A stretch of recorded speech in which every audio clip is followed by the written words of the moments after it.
All we need is a little understanding. Walk a mile in their shoes. And if we keep our hearts open-minded, we'll enjoy this wild ride called life. And if we keep our hearts open-minded, we'll enjoy this wild ride called life.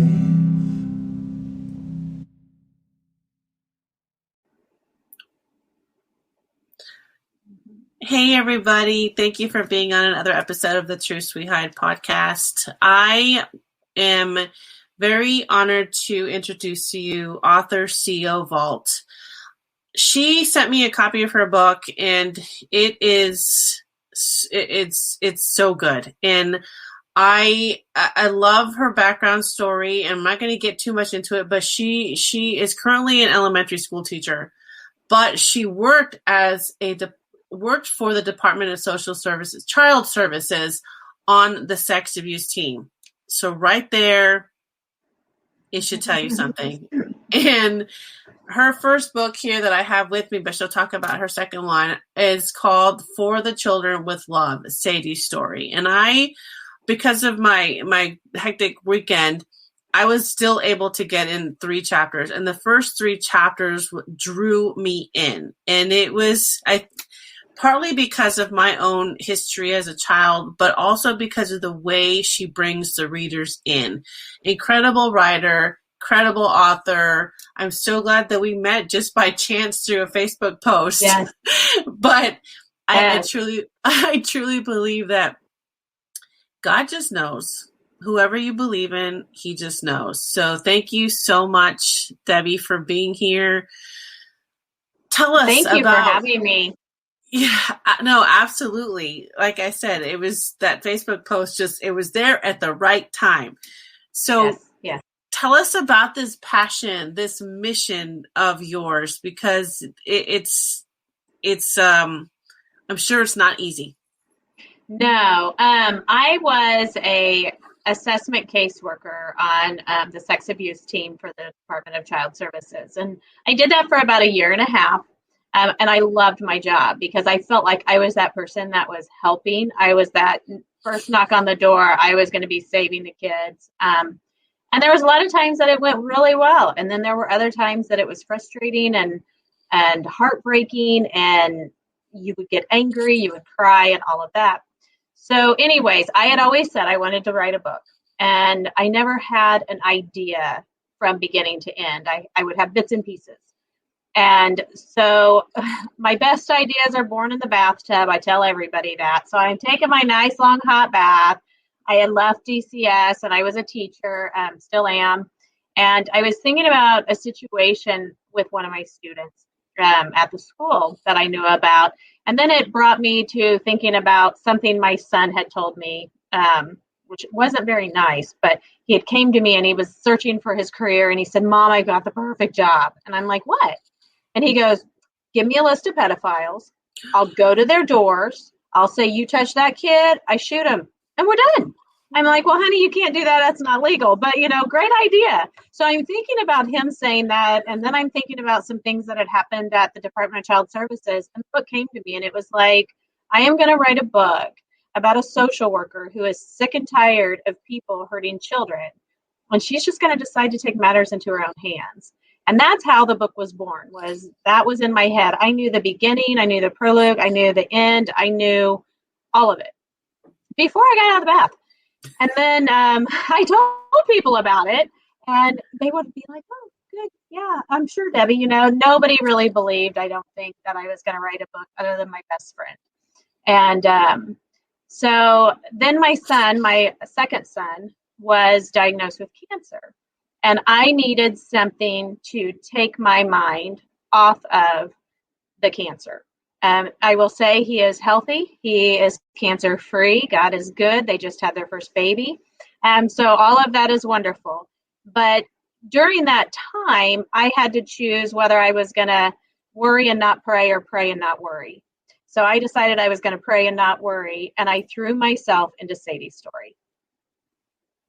And so I decided I would throw myself into the book. And anytime I would have thoughts, negative thoughts, I would write. And that's what I did. And that's what saved me during that horrible time. Now he is cancer free. I don't know if you were able to hear that, but he is cancer free and they just had their first baby. He's 3 months old. So all is good. God is good. But I sent the book to my best friend and I'm like, what do you think? And she's like, I've been wondering when you're going to do this. And then people became very involved. So originally writing the book was for me. It was all about me and I wanted to be an author and I wanted to write this book. But then people started reading it. And what I found was number one, it made people who had been victims feel like they got some justice. And it made people start talking. And people started coming to me and telling me their stories. And they started telling me about their abuse and sharing these things that they had held inside. I had somebody come to me about a month ago and they're like, look this up on the computer. And I looked it up and it ended up being a case. And I started reading and I said, did this person touch you? The person's in jail for molesting his daughters. And she said, yeah, 20 years ago. And I've never told anyone until just now. And that's the problem with sex abuse. There was a time where we didn't talk to our children about drugs. Drugs were never talked about. Drugs were never mentioned. And then we realized that if we're going to combat it, we have to talk about it. Sex abuse is no different. It's uncomfortable. People don't want to talk about it. They don't want to think about it. They don't want to have those feelings. And they don't want to talk to the kids. But if we're not talking to our kids, then we're doing a disservice and we're never going to fight it. So in order to fight this, we need to talk. And that's become my mission. So it started out as this very selfish, I want to do this for me. And now it has just made me realize that there's just a bigger plan in these books. They are fiction. I will tell you they are fiction. They're based off some of the things that go through my head that I remember and different things. So, but there is no Sadie in particular, or no Nevaeh or Danielle or Aiden. There are thousands and thousands of people who can relate to their story. I would like to point out that although Sadie's story does start out like get go, boom, you will not read graphic details. I have so many people are like, I can't read that. Mm-hmm. Yes, you can. We have to be able to talk about it. And I write in a way that every character's voice is heard. So it starts out with Sadie talking. It goes to, you'll hear from Sadie's mom and her stepdad and the social worker and the forensic interviewer and the husband. And you'll hear from all the different people from their point of view so that you can truly feel like you're hearing thoughts and feelings. So, but you will not hear graphic details at all. Yeah, no, and I really appreciated that in here. So as I was reading, there are no graphic details. You get the gist of it. You understand what is going on. And I love how it's from everybody's perspective, because sometimes we don't know what's going on through each person, that's involved. Right. And it was just it's just really good, you guys. Like you're going to get drawn in, you're going to get sucked in to reading it, and you're going to want to know what's going to happen. And you're going to want to be like, oh my gosh, if I was there, I would do this. And so it's incredible. It's funny because my mom, she never liked reading when I was growing up, but now she loves to read, but she reads romance stories and that's it. And so I had finished Sadie's story a year ago, and Mom called me. She lives in Florida. I live in Indiana. And she said, why didn't you have me read your book when I was there? Oh. And I said, because you wouldn't like it. And I said, it's not your kind to read. Mom, this is not a love story. And she said, well, I think you should let me read it. I said, fine. Well, my mom is now my editor. She also reads along with me. And I get text messages at all hours of the night. And, when I was writing Nevaeh's story, I call my mom every day at 3:30. I have for a long time. Her and her friend Beverly Cooper, they have a list waiting for me. And, and I was writing Nevaeh's story, and I mentioned just because when I write, I shut my eyes and I just start typing, and whatever's in my head and those feelings. And I mean, I cry, and when I'm writing from the perpetrator's point of view, I take what I've watched in interviews with those people and in talking with them, and I have to become them to write their story. And I become this really hateful person that I can't stand, that would hurt a child, because I would never hurt a child. But it's funny because when I was writing Nevaeh's story, I just kind of threw in the name Your Honor. And I was never going to say another word about that. I mean, that was nothing in the story. And I call, and Mom and Beverly put me on the speakerphone, and they're like, okay, we need to know about Your Honor. Don't say a word. We know it's in there. We know you got a surprise for us, but here's what we think. And I mean, it was hysterical. And that's why he became a bigger part of the book, is because of them. They literally, I get text in the middle of the night, you cannot let Nevaeh go back to that house. You can't. You need to stop it. And it's like, I got this. But it's so much fun. And now I'm writing Aiden's story, which is the 4th book, and it is more of a love story. Aiden's story is more about what a foster parent can do to impact a child's life, and how being a child that has love in their life will change everything for them. And so they are so into Aiden's story now. So, I mean, it has been such a fun adventure to share with my mom. I'm like, you thought you retired and now you're an editor and you're helping write books. And she's like loving it. So it's all good. Yeah. I love that. Yeah. That's really adorable. So tell me how you had your daughter start designing the books, the covers. Yes, my daughter, Peyton Kale, is a tattoo artist, and I wanted her to draw my book covers. So in Sadie's story, at the front of my property, we have this old dilapidated barn, which is a very important part of the story for the social worker Delaney. She finds peace in this barn. She finds it as a place where she can go and be understood. So I took a picture of the old barn, and my husband took a picture of his friend's backhoe. And of course, I knew what the story was going to be. And I said, I need you to design a cover with this barn and a backhoe in it. And she said, okay. And she did. So then I called her when I was doing Nevaeh's. I'm like, all right, here's what you need to put on this one. So without her expecting it, she has become my cover designer. And she's like, Mom, I'll get to it. I've got tattoos to do. And I'm like, okay, next you need to design my tattoo that you're going to give me of all these book covers. So yeah, I'm trying to keep her busy. So I'm very, very proud of her. She's always wanted to be a tattoo artist. And so now she's living her dream, and that's what she needs to do. So that takes skill. I couldn't imagine. I mean, I have tattoos, but I could never, I don't even know.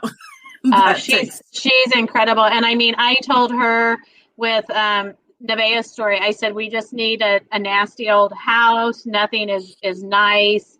Put a box in it somewhere. And this is what I got. So I love that. Yeah, this is Nevaeh's cover. So, and then CJ Ives Lopez is a good friend of mine, CJ, and she has been incredible. So she helps me put everything into KDP and format and stuff like that. So I just have an army of people that support me, and it's been an incredible journey. So I'm trying to get Jason Bateman to put this into a Netflix series. Right?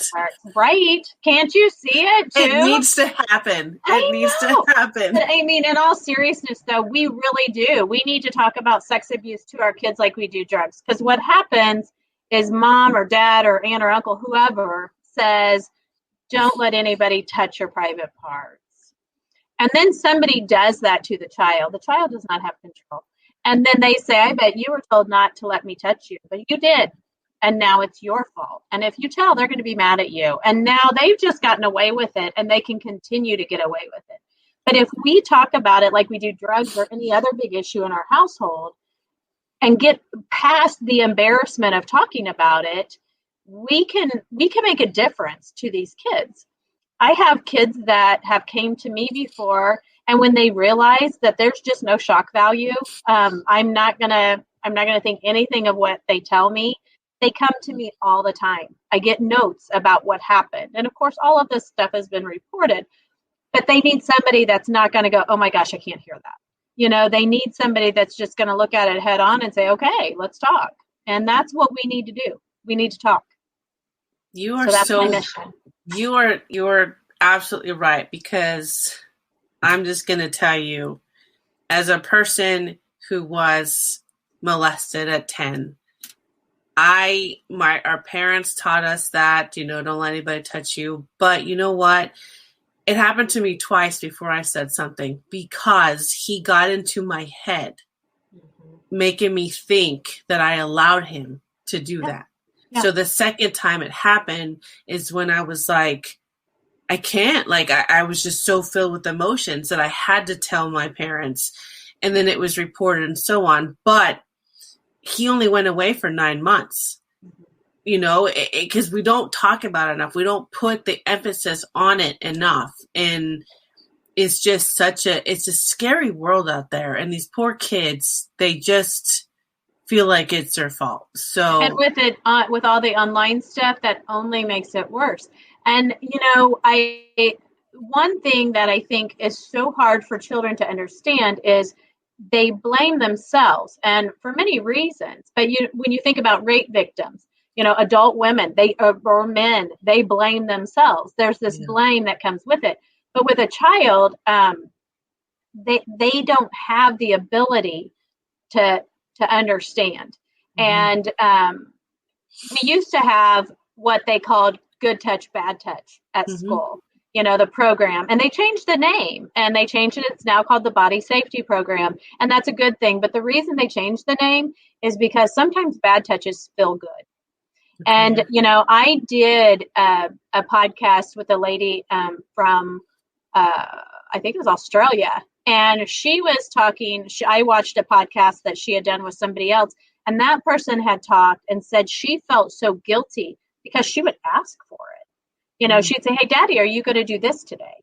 Or Daddy, are you going to do that? Because it felt good. And as a little child, you don't know that it's wrong. All you know is that it feels good. Well, then when you realize that, no, that's not supposed to be happening, then there's all that guilt. And you feel like, it's my fault. It's my fault because I went back over there. It's my fault because I didn't make you stop when I knew it was wrong. But they don't have that control, and they don't have the ability to separate themselves from that. So until parents start talking, and families and people, and realizing that it's normally not a stranger. It is almost always somebody you know. And so when your kid says, I don't want to sit next to so-and-so at dinner, you need to be investigating why, and not just, oh, they're fine, just sit next to them. We have to start talking. No, you're right. You are so right, because it wasn't, I don't want to say it wasn't a big deal before. It just wasn't talked about before. We just didn't know what to see, or we didn't want to believe it, especially if it was a family member. We just didn't want to even think about it. So it just goes, we don't talk, it goes unheard. It just doesn't get solved. And parents, it's such a horrible type of abuse that I think parents, they bring this guilt on themselves that they failed. And sadly, we can't do that. You can't, every time something bad happens, you can't blame yourself. So especially if you're doing everything you can to protect your child. But normal people don't understand how those people work. And so that's why these books are bringing out, how the mind of the perpetrator, and how they work, and how they manipulate, and how they get what they want. These are not normal people. Normal people don't hurt children. Yeah. Normal people do not do this kind of thing. So you can't think like a normal person and fight it. Right. Does that make sense? Yeah. So, my whole goal now is to bring awareness. I want this to just blow up into a subject that we talk about openly and honestly. And when I worked at DCS, I remember saying things to my kids, and I think I've told them this their whole lives. And it's things like, what if somebody takes you and kidnaps you, and they tell you I'm not looking, they're lying. If they say I stopped looking, they're lying. I mean, we tell our kids those things. Nothing is ever going to make me stop trying to find you or stop trying to help you or try to protect you. We tell them those things, but when it comes to sex, we tend to shut down and we don't want to talk about it. And we need to. You're right. You're right. I mean, I have a 20-year-old now and an 18-year-old and boy and girl, and I've been talking to them about stuff until they're just like, I know, Mom, I know. And I'm like, well, I just need to keep telling you because yeah, absolutely, we do, because those perpetrators, they're not going to be telling the truth. No, they're not. And they're going to manipulate and they're going to lie and they're going to convince these kids and young adults that don't have the ability to know the difference. So hopefully it'll make a difference. I mean, I hope so. It will. We just have to keep pushing the message. We have to keep pushing this out there. That's what it's going to take. Yes. How long did you work for DCS? I worked there about 1.5 years. Okay. How was that? I honestly, that was my favorite job I've ever had. I absolutely loved that job. It was always busy, but it was a very sad job. We would get, because I was on the sex abuse team, we only had at most 24 hours to get to a child. And that's if it wasn't in immediate danger. So we would get anywhere from, 2 to 5 assessments a day of sex abuse. And there were 7 of us on the team. So if that tells you anything. Oh my God. Some of them were 1 hours, and I talk about it in the book. You kind of see the process of how it really does work. Mm-hmm. We get a 1 hour call, and that means that child might be going home to who they're saying is putting them, and that we have to get to the child immediately. And we literally had an hour to get to the child. And we've removed kids from school to bring them back to our office. They talk with the forensic interviewers who are specially trained in sex abuse. They know what questions to ask without leading. All the characters of my book, their personalities are based off of different people. Jill Carr is a forensic interviewer, and Jillian is based off of her. So, I base people off of personalities that I know. But the goal of DCS is never to remove a child from their parent. I think people think DCS wants to take your kids. No, we don't, because DCS doesn't have foster homes for your kids. Mm. And you're going to sit in the cubicle with that child you removed for however long it takes. And I've slept in my cubicle before with children on cots. So, you don't want to take a child, but the job is to protect them. So you do what you have to do to protect them. If the parents are, if they believe the child, if they are going to take the measures to protect the child, then the child's going to stay with their parents and do that. But the child has to be removed from the dangerous situation and the person that is hurting them. But once we do the forensic interview and determine what's going on, we work directly with the detectives. The detectives are normally the ones that go and talk to the perpetrators. They bring them in. We watch the interview on television or camera, whatever, and go from there. But as an assessment worker, we only have 48 hours before court once you remove a child. So once we're involved, we have 48 hours to get our job done and go to court. After we go to court, then the permanency worker takes over. And that is the person that checks on the child every month, makes sure the services for the child are provided, therapy, counseling, whatever, helps the family with what they need, and tries to do their best to help that child. So as an assessment worker, you're the first knock on the door. You don't have a lot of time. So it was very rush. Part of the reason I got out of it is my daughter was a junior in high school, and I was finding myself constantly saying, I'm not going to be home. I have an assessment. I'm sorry, you're going to need to find somebody else to take you to work.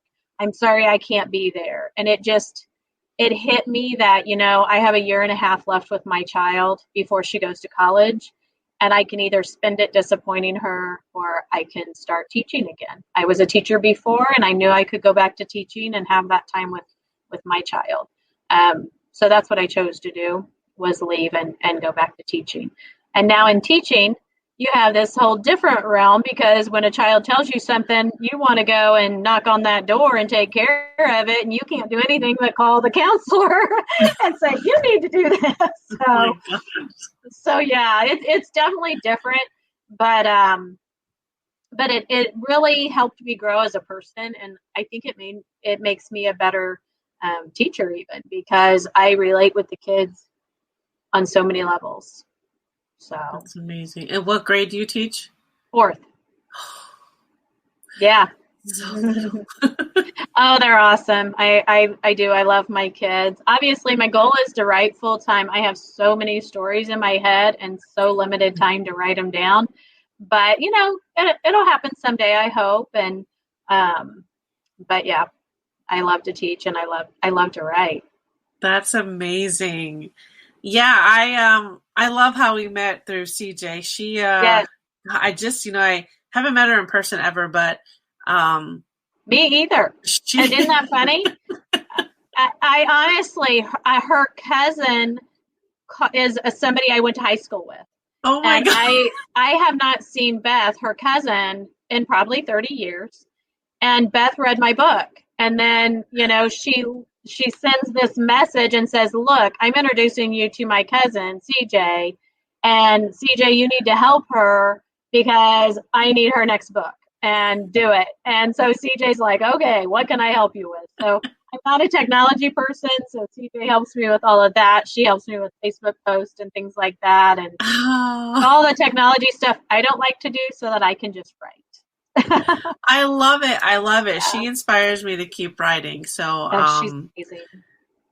This is, I think, how do I put this? What advice would you give to people who want to write but just feel like they have nothing to write? Even though we know, yes, you have a story, and they're scared. What do you tell them? Just do it. Yeah. I mean, honestly, just start writing and it'll come to you. And, we all suffer from that moment of, I don't know what to write now or whatever. But for me, what helped me was I knew the beginning and the end. And so all I had to do is fill in the middle. And that has been with every story that I have. I knew how Nevaeh's story was going to end. I knew how Danielle's story would end, and I know how Aiden's is going to end. And I'll write the next story when I have it from beginning to end. So I think it helps when all you have to do is fill in that middle. So if you have your beginning and you know how it's going to end, then just start writing, because you can go back and correct. You can go back and make some changes. And I've went back and rearranged chapters and all kinds of stuff.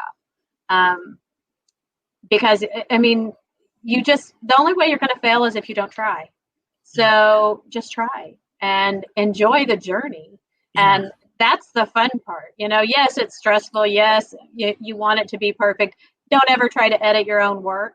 I edit papers all day long. I'm a teacher. I can edit anybody's work, but I cannot edit my own, because I'm going to read what it's supposed to say, not what I actually typed.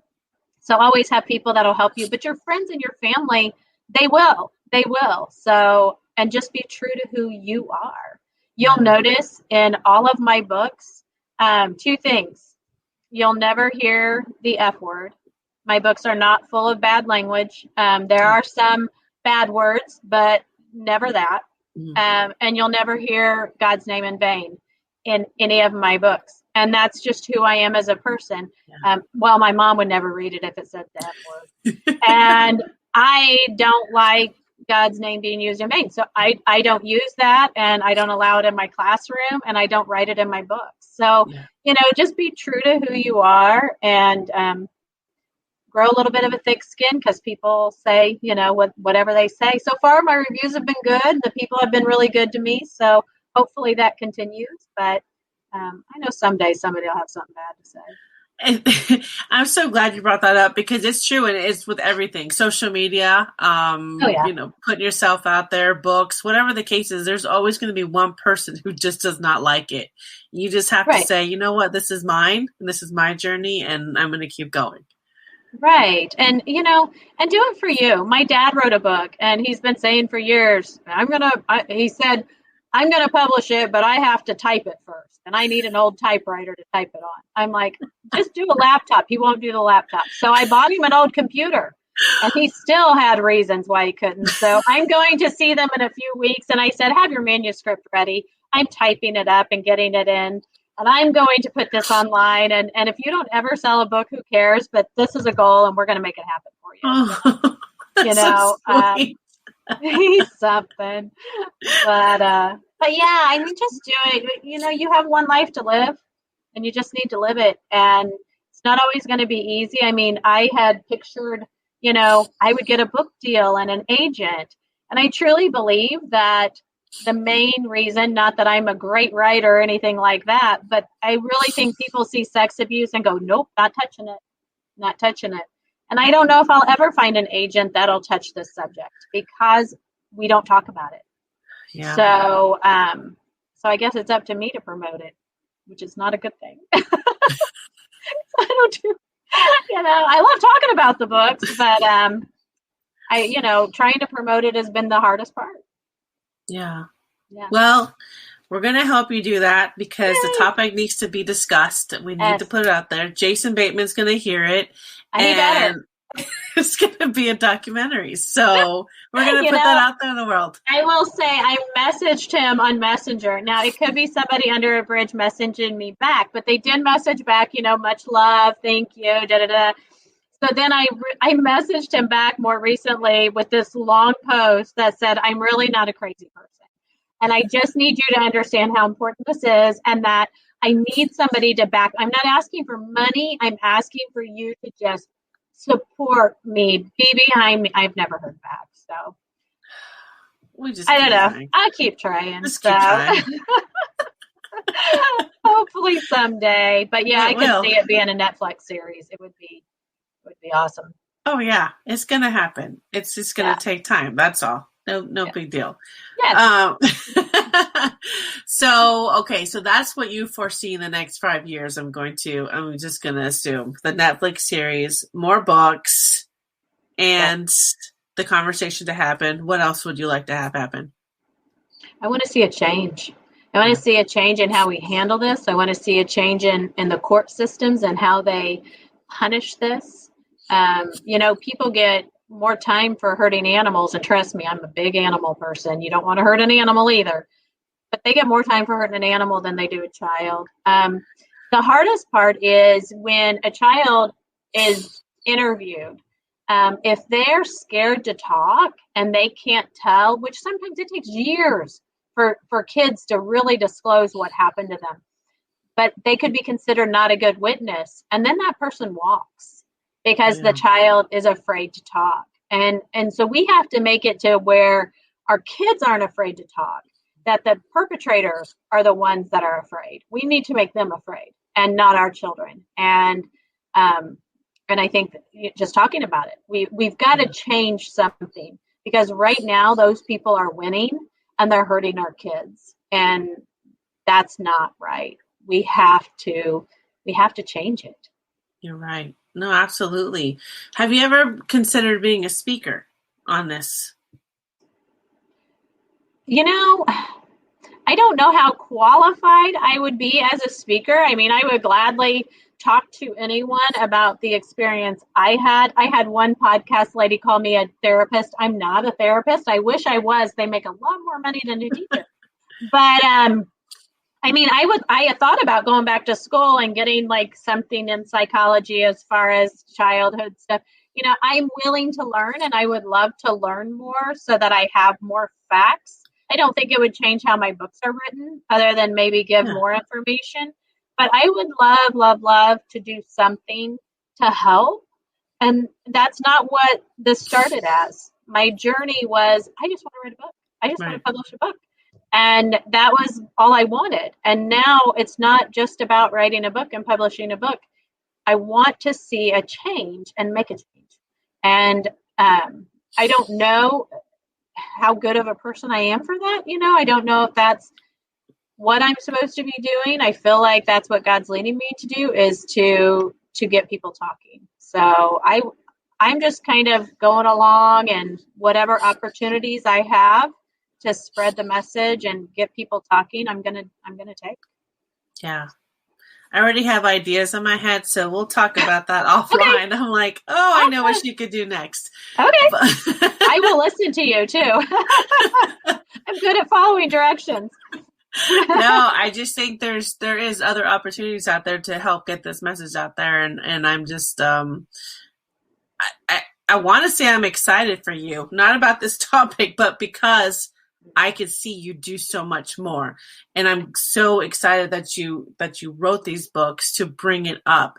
So I can't wait for you to be part of that change for these children. So it's going to be. It's funny because, I say, I hope you like the book. Well, nobody's going to like the subject of child sexual abuse, but look at this book as you are following Delaney's journey. Yeah. Delaney is this nice little farm girl social worker, which is a lot of my personality. I'm not Delaney. I haven't had the past that Delaney has. Delaney has a past involving a stepdad that you'll read about. My parents have been married for 54 years this year. So, I don't have that kind of past, but definitely that passion. A lot of me is in Delaney. A lot of her husband, Dale, is my husband, Jim. Her best friend in there is just Sherry, and my best friend is Sherry. So, there's a lot of things that are very much alike, but you're following her journey. You're following the journey of a woman who says, we're going to put a stop to people hurting kids. And if I've got to stop them myself, I'll stop them myself. And, when I finished Danielle's story, and I started writing a different book that has nothing to do with this topic to promote it to literary agents in hope of getting an agent on a different topic. So then I could suck them into this one. And I started writing the book, and I wrote maybe 6,000 words in a week. And then I thought, you know what, I'm ready to do Aiden's story. So I put that book aside, and I had 7,000 words in 2 days and 2 evenings. Oh my gosh. It's like, this is my passion. And as much as there are so many other stories I plan to write, until I can't, I need to keep writing the ones that are so important. And Aiden's story brings in the characters from the first 3 books. And so you have kind of you don't have to wonder so much about those characters because they're back. But when I called my mom in Beverly, and they're like, our old friends are back. And I'm like, yeah, she's like, I've missed them so much. And we do. We are so in love with these characters and watching them save the world. That's incredible. Yeah. Yeah. It's a lot of fun. Even though it's a hard subject, but it's a lot of fun. No, that's really great. You were absolutely called to do this. So yes, sending you all the positivity your way to keep going. Yeah. Yes. Thank you. Absolutely. So where can people find your books? My website has links to my books. They're on Amazon, free with that KDP select or whatever. But my website is booksbycovalt.com. COVALT. So booksbycovalt.com is my website, and the links are on there. I write under CO Vault as a way to honor my mother and father. My maiden name is Covalt, so want to honor them. That's beautiful. That is so beautiful. Well, I am so grateful to have met you and to be able to have your first copy of your book. I'm going to finish this because you guys need to get it. So go to her website. I'll have her link in the podcast guide and all her other information. But stay tuned because big things are going to be happening for her. So thank you for having me. Of course. Okay. Thank you so much. And I look forward to seeing what else you do. Yes. Thank you. You're welcome.